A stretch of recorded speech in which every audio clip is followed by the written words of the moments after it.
বাংলাদেশের পরিস্থিতি নিয়ে কথা বলছিলাম যে ইসকন একটি হিন্দু ধর্মীয় সংগঠন। দেখলাম যে চট্টগ্রামে কিছু ছোট্ট ছোট্ট কোমলমতি শিশুদেরকে ফুড ফর লাইফ একটি প্রোগ্রাম, ওদের Rathyatra, international society for Krishna consciousness হচ্ছে ওদের ইলাবোরেশন পুরো সংগঠনের। তো তারা ওই রথযাত্রার প্রসাদ খাইয়ে ছোট ছোট শিশুদেরকে দেখলাম যে হরে কৃষ্ণ হরে রাম এগুলো পড়াচ্ছে। তো এটা খুবই দুঃখজনক এবং খুবই অ্যালার্মিং আমাদের জন্য। এ ব্যাপারে অনেক ধরনের তথ্য আমরা পেয়েছি। আমরা কোথাও শুনেছি যে শুধুমাত্র হিন্দু শিক্ষার্থীদেরকে খাওয়ানো হয়েছে, এতে আমাদের কোনো আপত্তি নেই।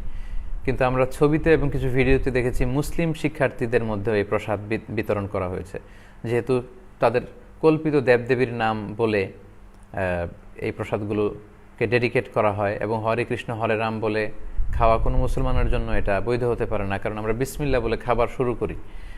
সো এটা আমাদের আকীদা, আমাদের বিশ্বাস, আমাদের ঈমানের সাথে টোটালি কন্ট্রাডিক্ট করে।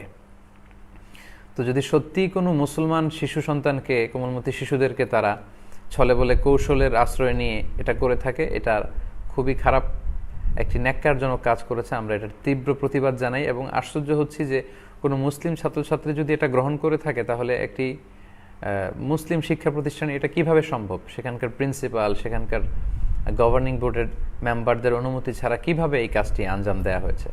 আমি চাইব যে সচেতন মুসলিম যারা আছেন আপনারা প্রতিবাদ করবেন যদি এটি নিশ্চিত হয়ে থাকে। আমি শুনেছি এটা আদালত পর্যন্ত গড়িয়েছে এবং বিজ্ঞ আদালত অবশ্যই এ ব্যাপারে খুব সুচিন্তিত রায় দিবে, যাতে করে আমাদের ঈমান, আকীদা, আমাদের বিশ্বাস, আমাদের ধর্মীয় চেতনার ভেতরে যাতে কোনো ধরনের আঘাত না আসে।